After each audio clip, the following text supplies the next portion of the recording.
আজ বানিয়েছি কুমড়ো ভাজা। প্রথমে কুমড়োটাকে এরকম স্লাইস করে কেটে নিয়েছি, ভালো করে ধুয়ে নিয়েছি। তার মধ্যে নুন, হলুদ, একটু গুঁড়ো লঙ্কা মিশিয়ে নিয়েছি। তারপরে তার মধ্যে একটু 2 চামচ মতন ময়দা আর একটু 2 চামচ মতন বেসন মাখিয়ে নিয়েছি ভালো করে। ব্যাটারটা আপনার চাইলে একটু মিষ্টি দিতে পারবেন, আমি এখানে একটু মিষ্টি দিইনি। এবার ভালো করে ম্যারিনেট করে 15 মিনিট রেখে দেবেন।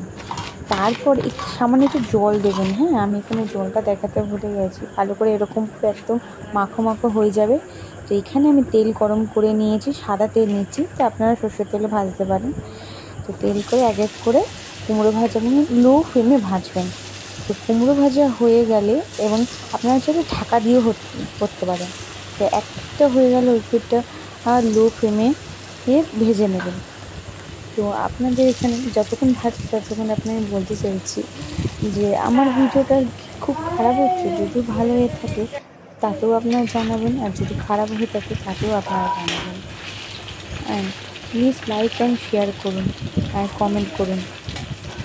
দেখুন আমাদের কুমড়ো ভাজাটা পাল্টে দিয়েছি।